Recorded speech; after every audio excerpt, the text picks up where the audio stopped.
Well, good morning because it's morning here in Iowa and Arizona. How are you today, Dorothy? I'm fantastic. Thank you, Great. Chris. Well, I want to make sure our audience knows how privileged we are to have you today. Um, as we always do, kind of our custom, the Mark Twain custom of having the best person to introduce themselves is the person you're going to talk to themselves. And so, Dorothy, why don't you take a chance to give us a little bit of your background and help the audience understand what your level of expertise is and why? All right. Well, I'm Dorothy Von Villen. I live in southern Arizona, the beautiful high desert of southern Arizona. We came out here to Arizona for my husband to teach at the Intel school here at Fort Huachuca. Um, we fell in love with it. We're native Texans. I grew up in a small town outside of Houston, Texas. And I really want folks to know that my mission now is to serve military wives and families and their children. The reason being is I grew up in this small town with these deep, deep roots, family roots that went way back in Texas and Louisiana, and they programmed me, I guess I would say, for lack of a better term, to be very provincial and to wonder why anyone would ever want to leave the borders of Texas. You know, Texas has it all. You know, it's more than a state, it's a state of mind. And I grew up with that. And by the time I was an adult, I was well sealed with that thinking. So when I met my husband, my junior year of high school, no, my sophomore year of high school, his junior year, he moved to LaPorte, Texas, where I'm from. And I met him and I thought, ooh, I like this guy. And I remember the name Bon Villain. So I'm Dorothy Bon Villain. Um, I remember hearing the name and I thought, what a beautiful name, but never dreamed that I would end up with such a name. But I'm Dorothy Guy Bon Villain. And when he asked me to marry him, I was very reluctant to do so because the military lifestyle, with all of its transitions and changes and challenges that are just sort of built in, I found very unsettling. So initially I resisted and he convinced me. So 54 years later, here I am. And he's now retired after 20 plus years with the military and then in government service after that, serving our government. So here we are, and I have this great passion to reach out to military wives and families. And I'm creating my own website. I actually have a doctorate degree now in education and in educational leadership. So I've served as a classroom teacher in my career. I began as a classroom teacher of teaching children. It's a great love of mine. I love teaching young ones. Um, but I ended up, because of our moving and different opportunities that were created for me, I have been a high school principal. I'm now a certified John Maxwell team coach in leadership. And I love teaching leadership and now legacy. So it's really leadership and legacy focused. My website is Dr. Dorothy Guy Bonvillain, and I'm creating a path for warrior wives. In the future, it will be warrior kids too. And I'll add warrior families where I talk about leadership and legacy and coach and teach in those areas. So that's my passion. That's my mission. My husband keeps saying, I want it to all go away. I just want to be retired. I missed a lot of time. He was gone, either TDY or, deployments. And we did miss a lot of time.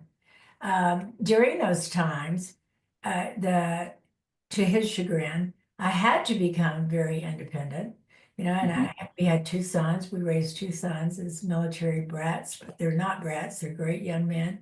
We were just there in Denver area with them for our Thanksgiving, Christmas celebration early. And they're great guys.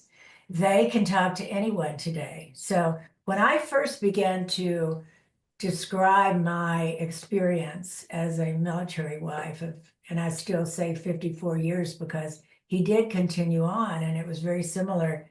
He deployed to Bosnia. He was in Bosnia twice. He was in Afghanistan. He was in Iraq. And his first mission war zone was Vietnam. So Yeah. he was very marked by his Vietnam experience in particular at a very young and early age. And he's an Army Ranger. So, Army Rangers are steeped in the myth of, we can do anything and, we're probably never going to die. And well, he's learned that that's not true. Uh, he's a tough guy, but he now wants time and he tries to talk me out of this mission, but there's no talking me out of it. I have to do it. I tell him it's not really it's my calling, but I didn't call for it, it called me. And I know that I have valuable knowledge now with my training with the Maxwell team and leadership and my personal leadership experience taking an at-risk high school when we came out here to Arizona. It was about to be closed up for misusing, just all kind of abominations. They were about to close it. And I went in to just talk to the head of that organization. And in my conversation, she said, Dorothy, I'm either going to have to close this school or I need a leader. Will you step in and take over as principal? My initial reaction was no. I'd read about it in the newspaper and I knew that it was total chaos. But as I was driving home that day, if I'm lying, I'm dying, God tapped me on the shoulder. I need you to take this mission. And I knew I had to do it. So it took me, my measuring stick was, would I put our own two sons in here? It took me 5 years to answer yes to that question, a very, very difficult work. But we turned it around and now they excel. It's a great, I love to add value to people. I love to add value to organizations. I love to add value to families. So that's why I am doing what I'm doing. That's who I am. That's what I do. See, I never could have remembered all that. It's so much better to get the person who's actually being introduced to do it themselves. Um, well, there's a lot to unpack there. So, as you know, on the way forward, we have higher ed individuals in that category of education. We also have the military and Department of Defense. And we also have enterprise businesses. And so just about everything you're doing touches all three of the areas that we're focused on, Yeah, especially the leadership one. But there's, first I just want to tell you, I'm a military brat and I've got three military brats, and I'm proud to say I'm a brat. And brats know what brats are. And that is a compliment and it's a club. And we're very tight when we meet. So we're all programmed to know what it's like. And then the spouses who've done what you've done are also a very unique breed of men and women. yeah, And most of the time they have the same experience as you. They don't have that, get up and pull away from Red Oak, Iowa or Texas and, yeah, and get suddenly, drugged to 92 nations in 35 years, with multiple deployments and never knowing when mommy or daddy are coming back. So it makes yeah, for very unique and interesting people with military people. I try to explain this when I'm talking to a counterpart. It's not that we're better. It's just that we've had, in the same period of time, they've had 4 experiences. We've had 54 experiences. yeah, And that's just the nature of the business that we are in. yeah, Have that kind of experience thrown at us. And so we kind of have a few more ideas and tricks and ways to get around things that most normal educations and experience don't get a person. And again, that's just the nature of the beast. And so I would like to go backwards. And so where you're at today, you've moved into the entrepreneurial mode, which we help a lot of entrepreneurs. But you said something critical. You said you got your EDD. You went and got your doctorate in education or PhD in education. PhD in education. Excuse me. And so, if you don't mind, because I'll admit I'm about to turn 64 and I'm in my second year of my EDD in leadership, interdisciplinary leadership. How old were you when you continued your lifelong learning journey? I was in my 60s when I Okay. went. All right. And So, let me tell you this, Chris, because I think this is a critical story. We had been in Saudi Arabia when, no, I'd been in Oman we were in Oman when we came back to Washington, D.C. for the second time. Yeah. And I decided, I had led a project in Oman for their Ministry of Education, and where we went all over that country and researched their traditional handcrafts, their beautiful gold Mhm. work, silver work, and carved wooden windows and shipbuilding and all these wonderful things. And I wrote a book on it, and it's published by their Ministry of Education. So that was an incredible opportunity, but you can imagine I had to go back alone. The military would not let him extend and stay over. So they Yeah. moved the family back to Washington. The boys were budding teenagers at the time. Fortunately, we had put them at an American school in Switzerland the year before, because there was no American schooling there at the time. Wow. And I wasn't real happy with the school that was available. So they were there one year, and then I thought, I want them to be competitive when they get back home. So I put them in an American school in Switzerland, which I think, I didn't realize at the time, but it prepared them for me staying in Oman. Yeah. And I was offered the opportunity, and it was once in a lifetime opportunity to lead this team. Of all Arabs, I was the only American. And as a female, it was challenging. Um, and I met the challenge. And so I came back to Washington thinking, there's nothing I can't do. And I went to several schools there, University of Maryland having the largest school of ed. So it made sense, that they had more resources to, I sat down with the dean of the School of Ed, and he really thought that that's where I fit and belonged. But I went to American University, and I'll never forget, I was sitting with the dean of education there. And as he was talking to me, and I was describing, he was asking me about my experience in Oman.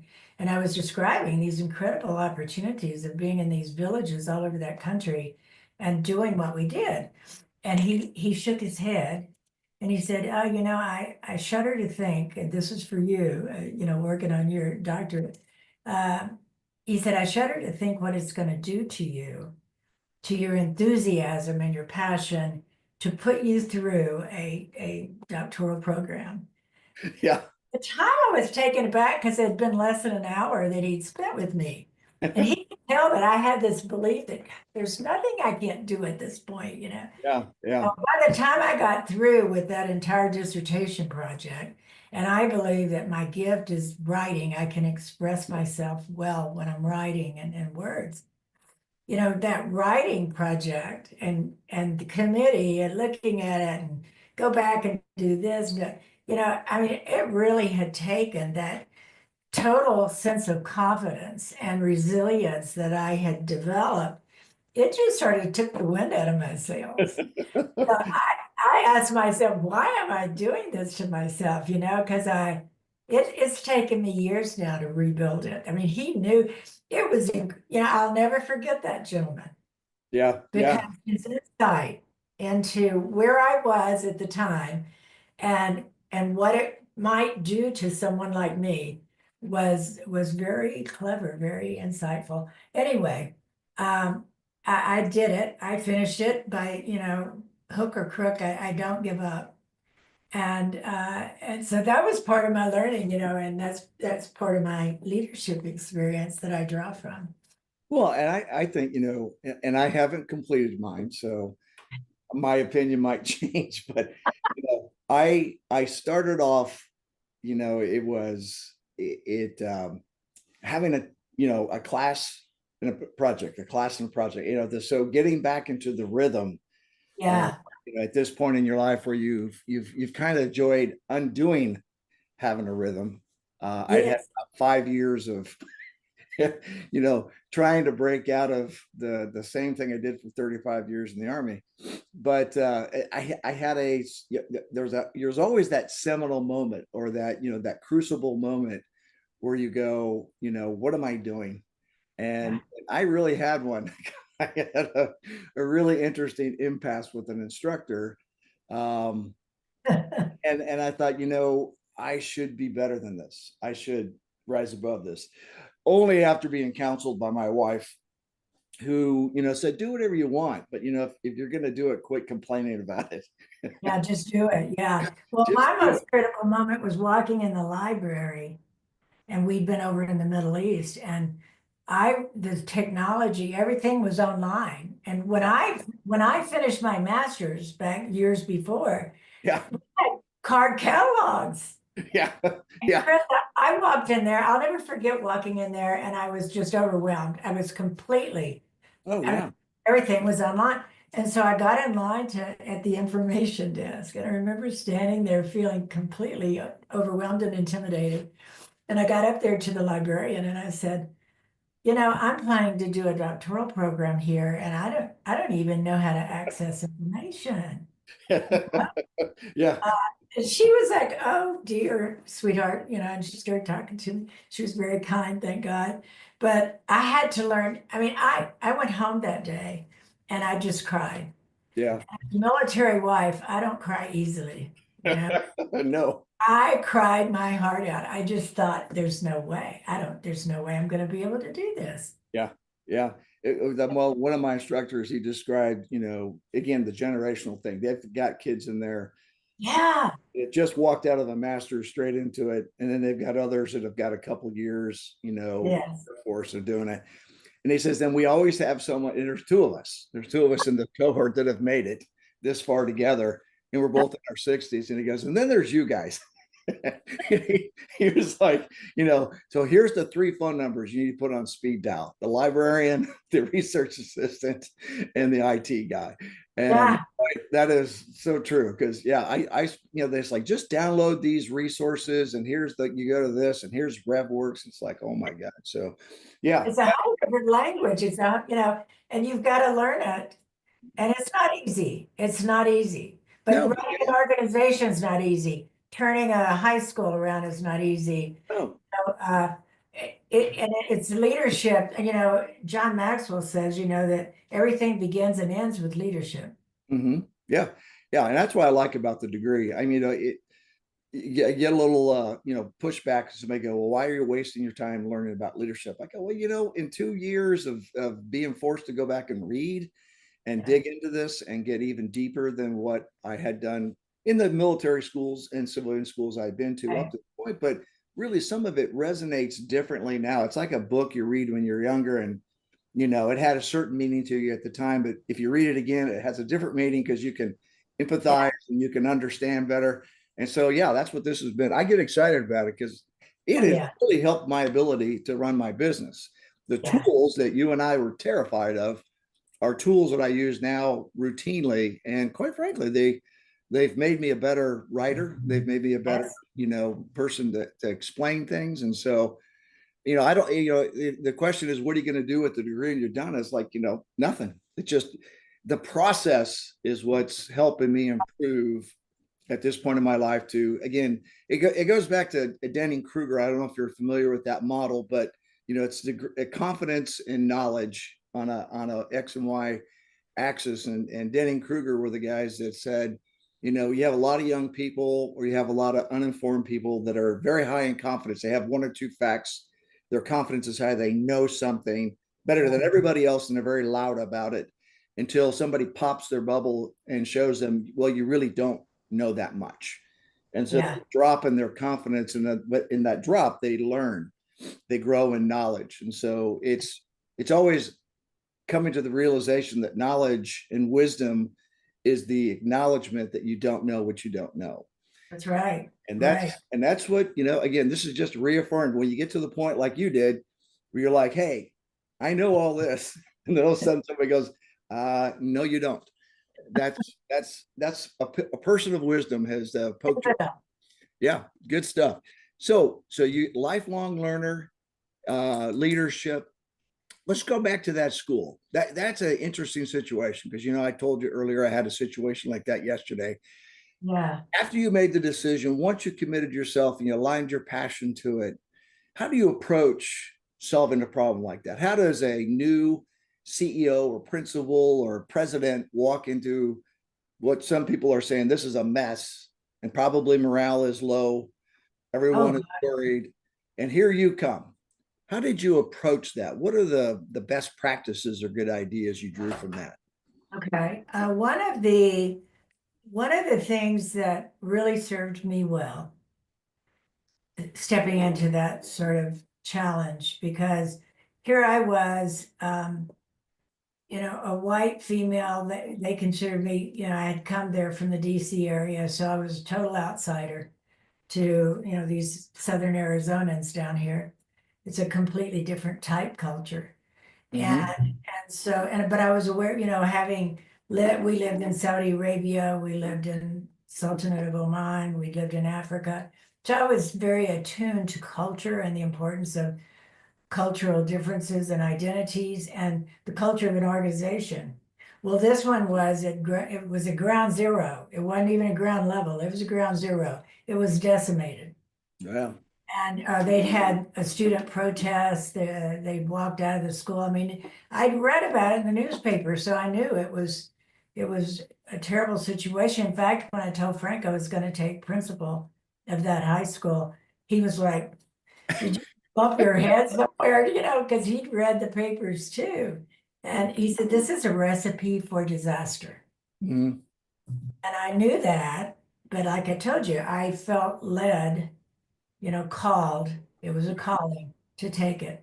So I knew it was something I had to do. It wasn't by choice in the beginning. But I set my measuring stick. Would I put my own two sons here? I will not quit until I can say, yes, I would put my own two sons here. Mm-hmm. That was a high standard. And then I had learned I was, thank God, about that same time, I had joined, well, I hadn't joined the John Maxwell team yet, but I'd gone through the leadership program at American University. And leadership is what just stirred my passion.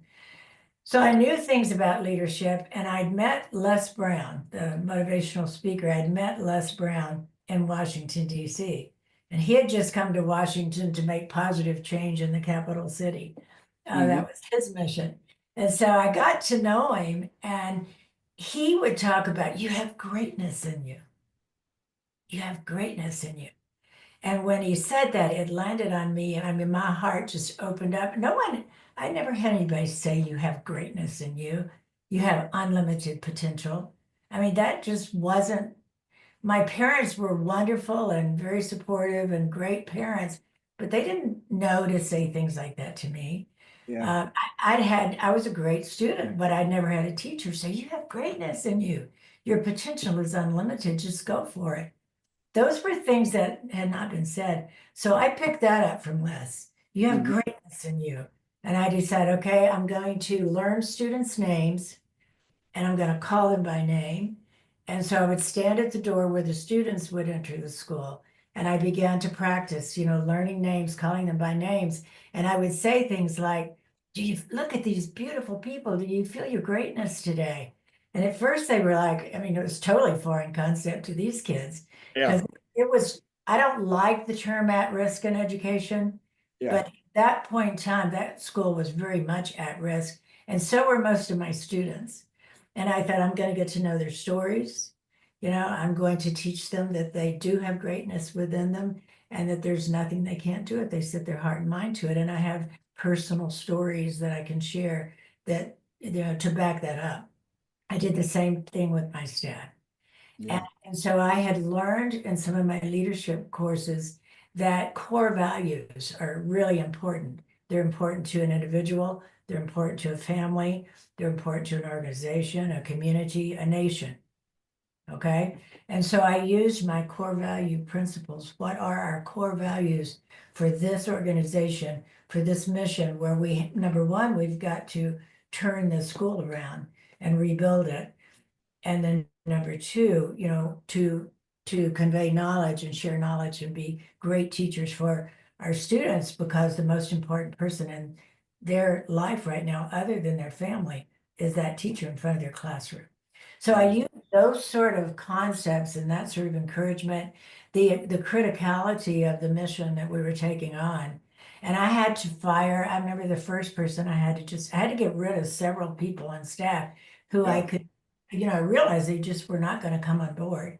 And they were pushing back, and who are you? And you came out of Washington, and it was God, it was such a challenge. I'd drive home and I would think, well, today they didn't key my car. That was something these kids would talk about is, keying cars just to be mean. Um, taking guns into the Circle K, when people were buying gas and, I mean, things that were I was so taken aback by what I was exposed to, and yet I loved them. I called them by name. I spoke greatness into their life. I held them accountable and I told them these are the values. And I put our mission, our vision for our school up in several places. I told them, I said, I'm going to ask you what it is. So you have to be able to tell me. And, and they responded. They Yeah, had not had people in their lives who were told, I would tell my staff, we are their role model. They don't have it at home. They're living in dysfunction, and we have to, that's the way we serve them. yeah. It's love them first, teach them second, and you've got to role model all the time. They're always watching us. That's what we did. And I would use my greatness and I used it with my staff and so I give a lot of credit to Les Brown. What I learned from his motivational, What were mission. you, Yeah. so what did you go back for a second and appeal for? I mean, I know Les Brown and he was an incredible guy. Yeah. How did you get to work with him? I Well, mean, well, that's an interesting story too. One of our really dear friends when we were living in DC was a big Zig Ziglar fan. okay. He was always quoting Zig Ziglar's quotes, anytime I kind of felt stuck or like something I couldn't do, he would give me a Zig Ziglar quote. And so, so a big success seminar came to Washington. Well, those they still do them, Yeah, and with a whole roster of great speakers that day. yeah. And so I bought George a ticket because he was always doing things for us and he never wanted anything in return. And so I bought George a ticket to the success seminar. And there were thousands of people. It was in a big convention center. I don't remember where we were that day, but it was thousands of people there. And so different people spoke, Zig being one of them, and it was great. But um, uh, as Les Brown came up, he was right before lunch. And so I remember looking at George, and this is kind of one of those God moments. I remember looking at George and I said, let's sneak out early so we can get ahead of the crowd and have lunch because there was only like a 45-minute lunch break or something. And he looked at me and he said, have you ever heard Les Brown speak? And I Yeah. said, no. And he was just one of them because most of them were really big, well-known speakers. And I said, no. And he said, you want to hear him? So when I heard him, out of all of these famous speakers, Yeah. his message was the most impactful. And in his talk that day, he said, I've just come to Washington. I have this radio program and I'm going to make a positive difference in the Capitol. And so I thought, I need to meet this guy. And so Chris, I started calling the radio station. Oh, okay. It's called, and I wouldn't give up. I would say, I just need to talk to Les Brown because I was about to start my doctoral program and I was going to start on this mission that this passion was growing in me of, I need to give back to the military families. I need to share my experience. I've got so many incredible stories and opportunities. And so I wouldn't take no for an answer. I've learned, don't take no for an answer. If it's really important, you have to keep going. And so finally, and I had not gotten through to him. And I was working on writing my dissertation one day. I was at home alone and the phone rang and I answered and he said, hello, this is Les Brown. I understand, what, and I couldn't think. My mind just shut up. I was so taken, by surprise that I couldn't. He said, what is your question? My question, it didn't come. And so when I was trying to formulate, what do I want to say? He said, oh, I'm sorry, I'm going to have to go. And I thought, okay, he hung up and he was gone. And I thought, oh my gosh, I just totally blew it. I'll never get to speak to him. But in about an hour, he called back and he said, I'm so sorry I had to go on the air. Um, he said, what is your question? And by then I tell him, I said, well, I heard you speak at the six, and I have some questions for you. I just want to meet you. I want to talk to you.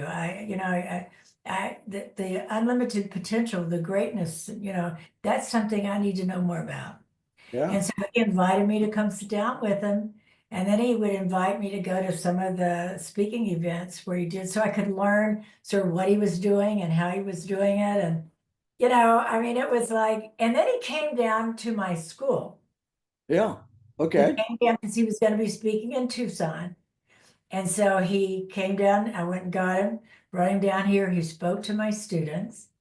The next year, Leslie, his son, came down because he was more their age, and Mm. he spoke to my students. Yeah.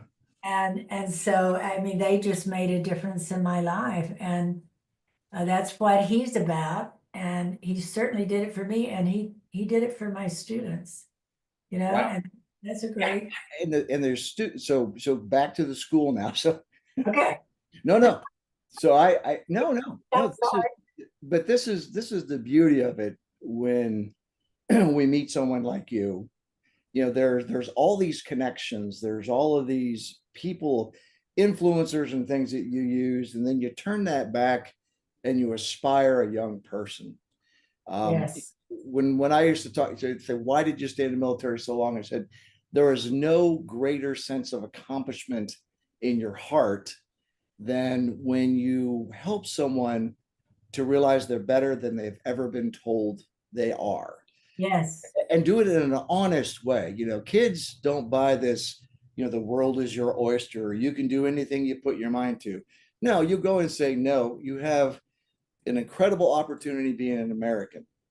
Yes. Most opportunities that kids across the planet, 98% of the humans that exist on the earth have less opportunities than you do at this moment in time.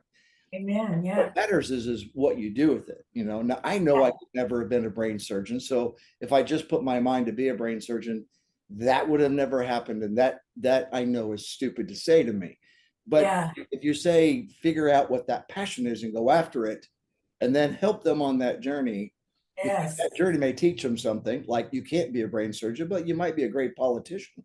Absolutely. So you by doing that. But I know I just can feel, because I've been there, you were not the recipient of all of your hard work. At that, you never had the immediate, positive, certain feedback from those kids. It grew a little bit over time. Were you blessed to have them come back years later? Yeah, oh yeah. Oh yeah. I still hear from some of them. Yeah, sure.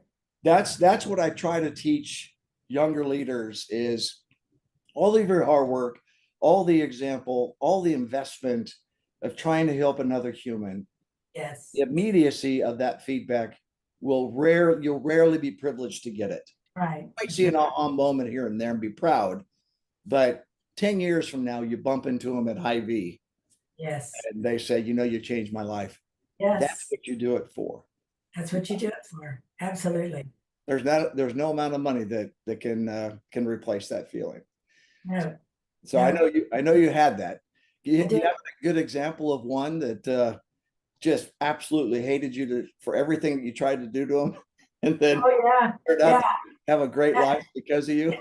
The fact that they didn't destroy my car was sort of my, the lightning rod, that because every day when I drive home, I think, well, today they didn't keep my car, they didn't do this, they didn't do that.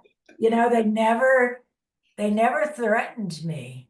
Yeah, I had one student that would not conform. And I'll never forget, I had hired he'd been a classroom teacher, a principal. He was been superintendent for years. He no longer wanted all that responsibility, but I hired him as one of my case managers with yeah, these. And he kept telling me, Billy has to go. Billy has to go. One bad apple can spoil the whole barrel. And I kept saying, no, I can reach him too. Just give me I need a little bit longer. Yeah. And I finally realized that just one was he was a leader. Yeah. And I tried to bring that out. I tried to help him see that he had influence, negative influence, but he had influence. And therefore he was a potential leader, but he needed to lead in the right direction and he wouldn't go there. And so I finally had to get him off campus and I brought the police in. The first 2 weeks that I was there, this is another tactic I used. I brought the police dogs in with their dogs Yeah. because of drugs. Yeah. These kids, I would bust them for drugs and they would say, well, we do it with our parents at home. What Yeah. they didn't get it. And so Yeah. I had to make them get it. I said, but you're not going to do it here. And so the first 2 weeks, no drugs at school. And they had brought it was chaotic.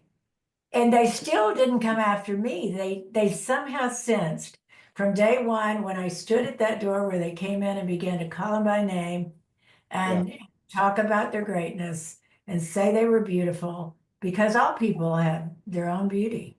Yeah. And so I just began to pour that into them.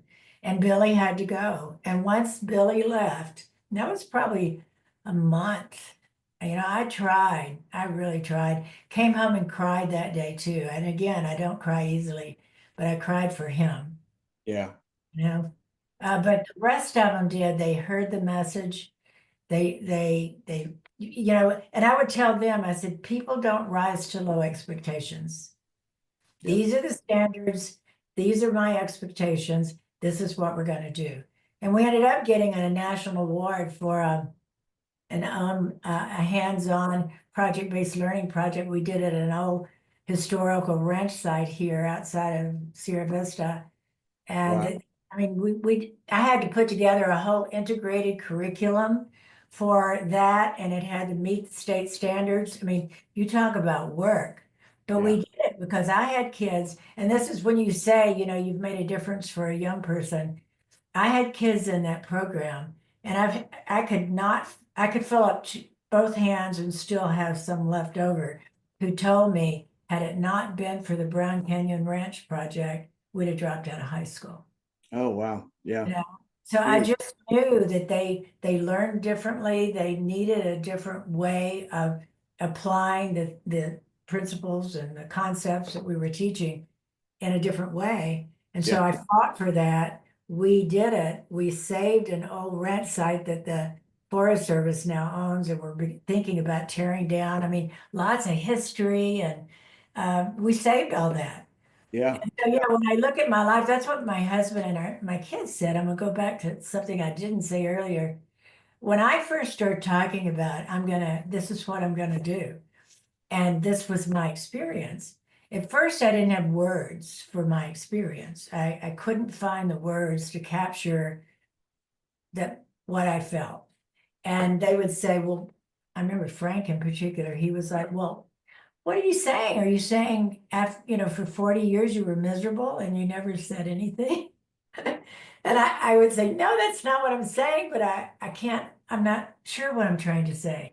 Yeah. It took me about 7 years of research and introspection and learning and growing to be able to say that at the end of the day, and these are my 3 pillars that I teach and coach on for military wives and families.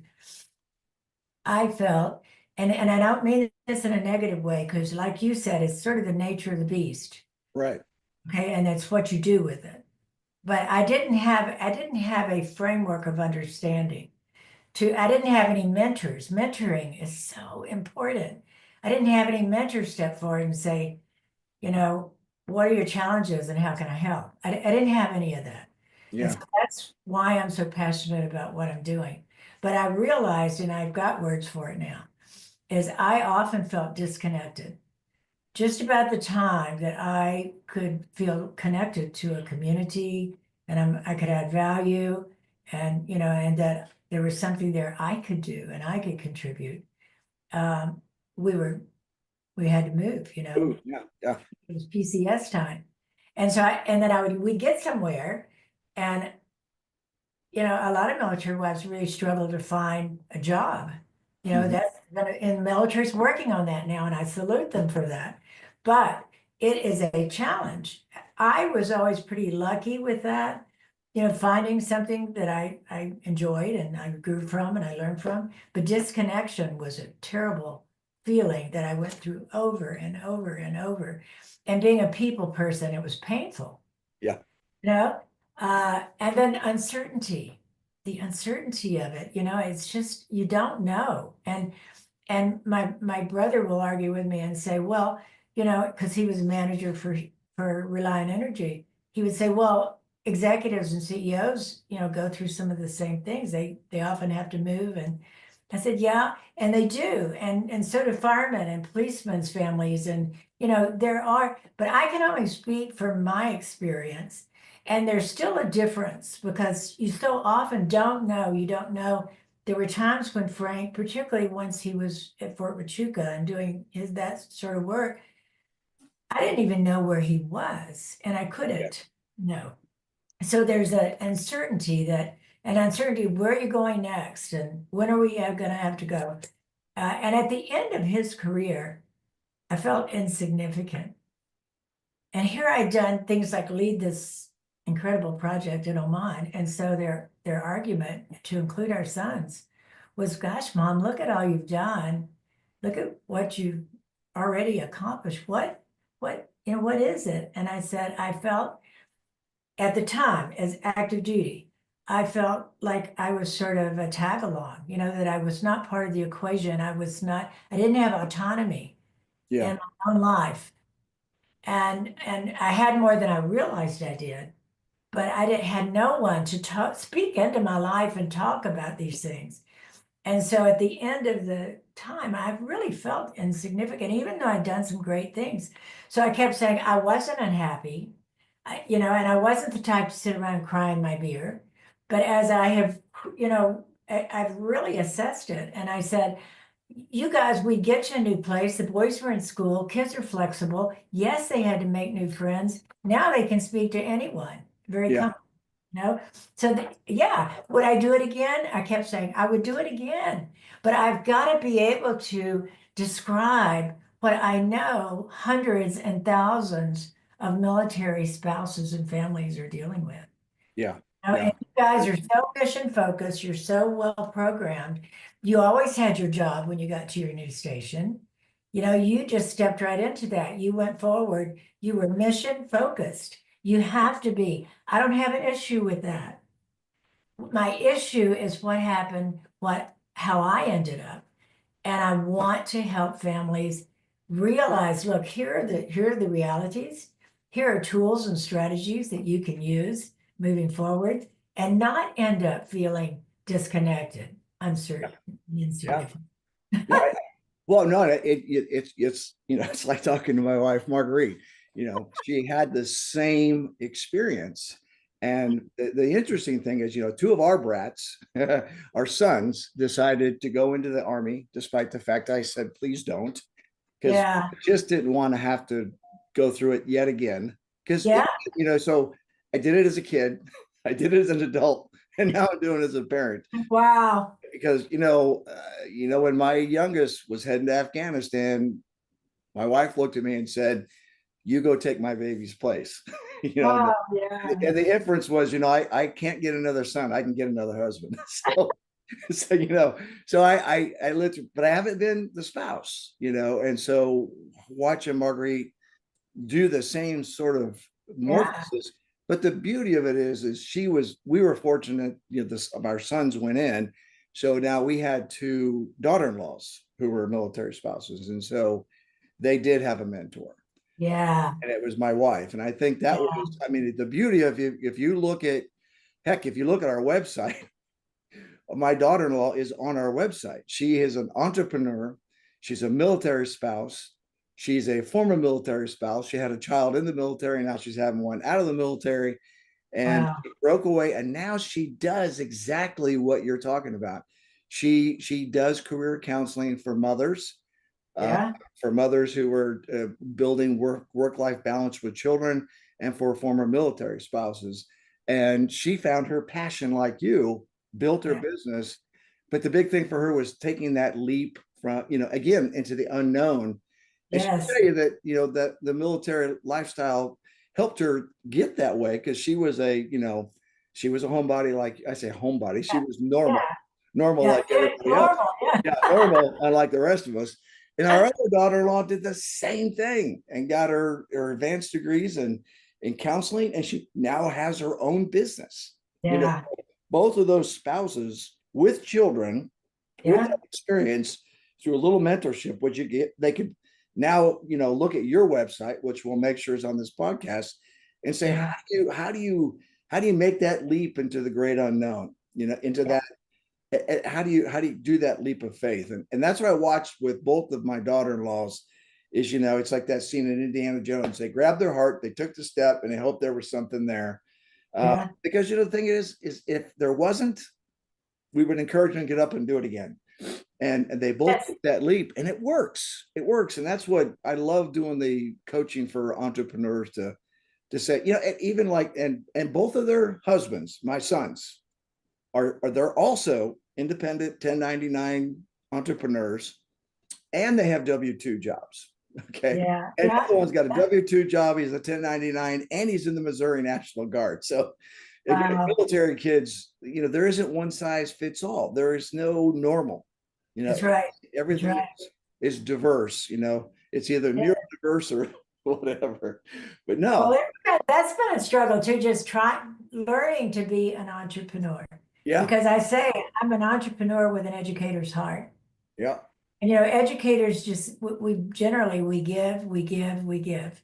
yep. You know, and so being an entrepreneur has been a huge leap of faith. I'm still not there. I'm still learning, but that's okay. No, and if you said you were there, I would throw something through the screen at you, because I know it's a journey. But I think I want to pull on the thread of Ed Brown again, or Les Brown again, because that's something I think our entrepreneurs and others have got to understand. This is how you and I met.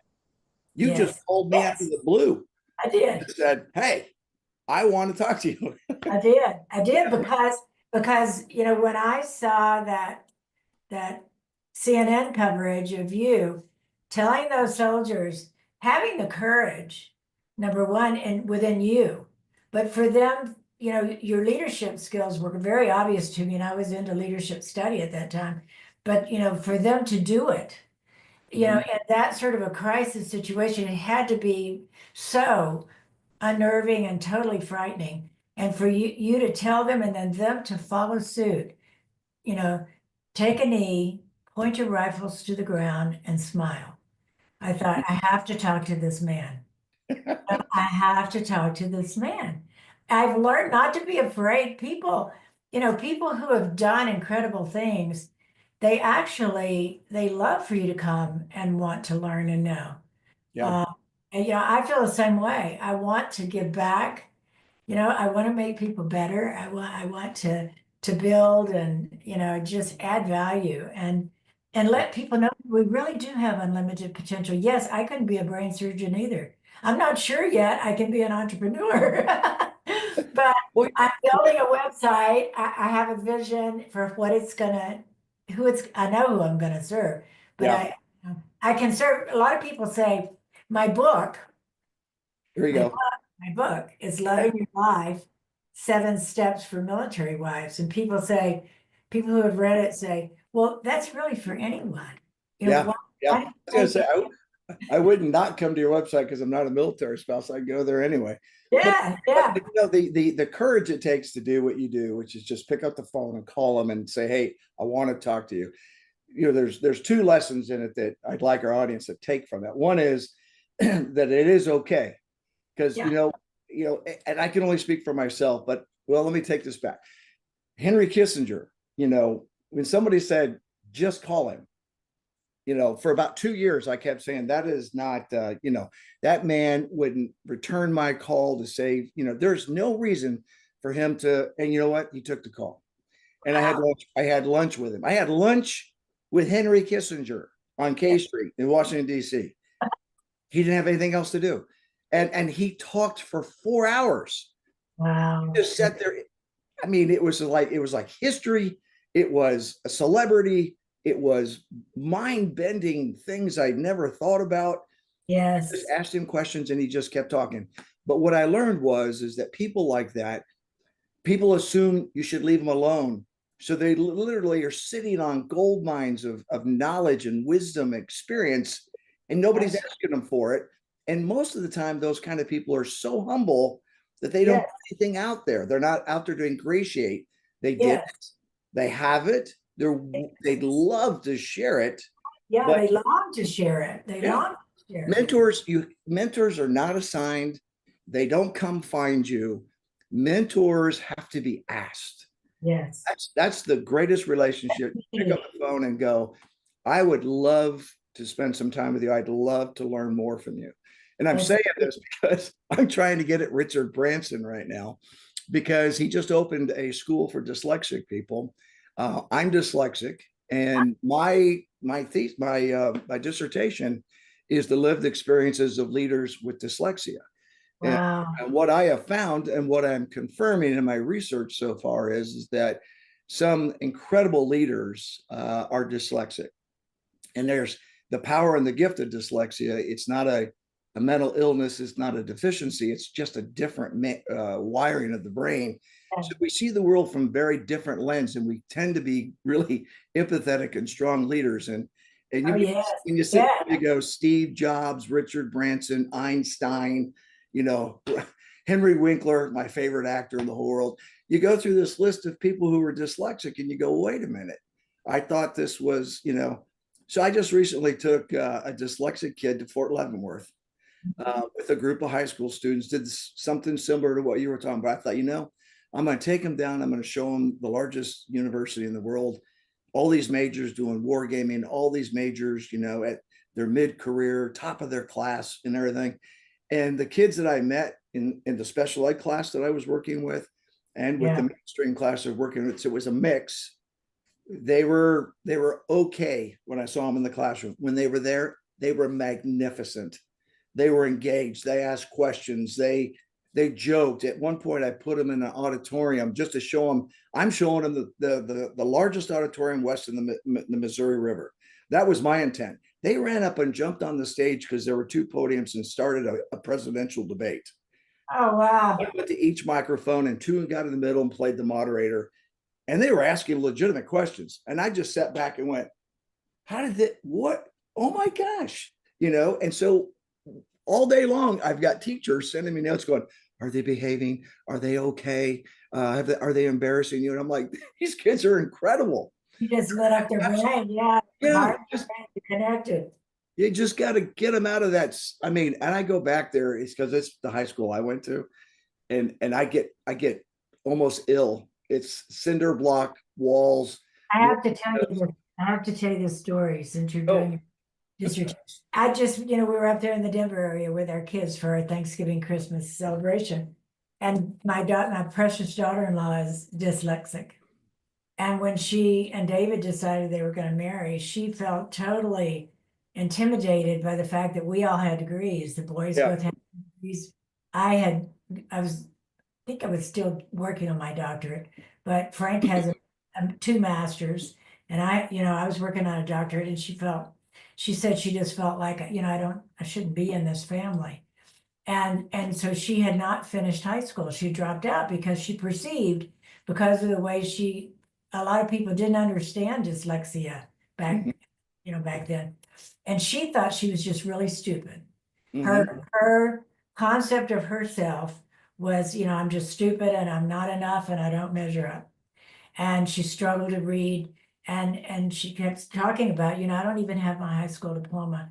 And I said, Bethany, we're going to love you, diploma or no diploma, but if that is something you still desire, and I would recommend you get it just to show yourself you can, I'll go to class with you until you feel. And so the first night we were going to go, and I was going with her, before we left the house to go to the school, because she said, it's just like you, I feel sick, I feel sick if I walk into any kind of school building. And I said, I'll go with you. So before we left, she had to go in the bathroom and throw up. She was that, tense about going into a school. But I went with There, we began the process. She finished her diploma. And so we were just up there with them. And she and I were sitting out on the front porch having a cup of coffee. And she was talking about the difference I made in her life. Yeah. Yeah. Um, I mean, and what I mean to her, and we just sat there and just cried together, yeah, David opened the door, was gonna come out and have coffee with us, and she said, and he just turned around and went back in. Two women sitting there crying, but but it's life changing. yeah, I mean, the stigma that you live with, Yeah, and we could do a whole show on this, but just yeah, just to tell you just quickly about me, um, I had a teacher who I loved her. In fact, you reminded me of her. She was just like you. She was my English literature teacher. yeah, And parent teacher conference, she with tears in her eyes, she didn't at the time didn't know anything about it. She just said, look, he's a wonderful kid. He's very disciplined. He listens. He's got a great sense of humor. I love having him in class, but I'm afraid he's retarded, and he has to go to yeah, that's how they, because he can't. And that was the word at the time. And, yes, and when the teacher who you love, says that about you, it's just you internalize it. And that's what I saw with this kid, and I'm working with him one-on-one. But nobody ever said, hey, come here, until I was in the Army. And I was every time I went to an Army school, they always would test you, and then they would always try to get you up to speed. But unfortunately for young men, which is all young men in the infantry, Frank will tell you, said they would put you in English for dummies, reading yes, dummies, yes, math yes, for they would just come right out and call you dummies in front of, all you dummies got to go to extra class tonight. They'd read your name out in front of everybody. yeah, I'm on that list, Oh, yeah. well, that's just demoralizing. But one of those instructors said, come here, draw me a picture. Draw me a picture of a calendar. And I drew an oval. And he went, oh my God. He goes, have you ever been tested for dyslexia? I was like, I don't even know what that is.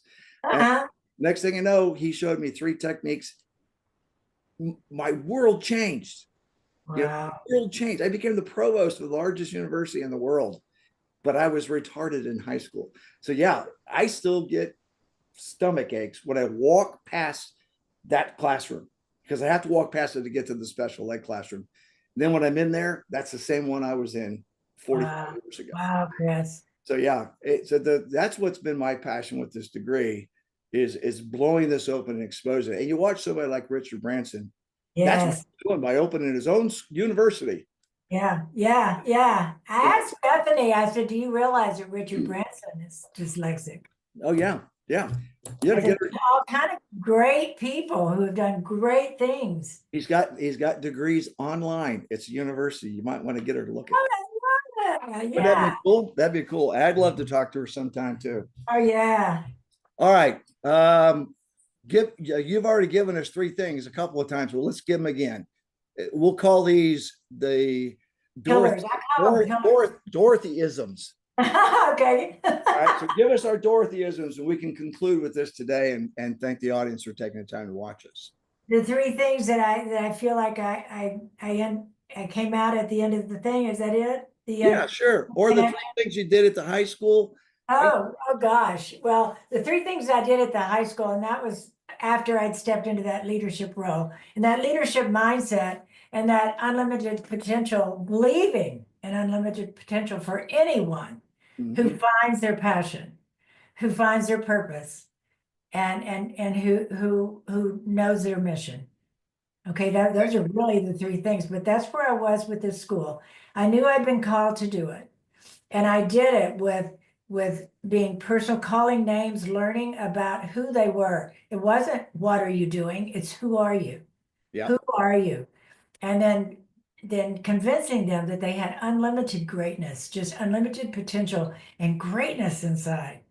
And then giving a values-based awareness of our core values and how important that is for an individual, for an organization, our school, for our community, for our city, our country, and really for the world. My prayer is that the world will come back to that sort of centeredness of core values and human dignity and kindness. One of my favorite quotes, I'll leave you with my favorite quote.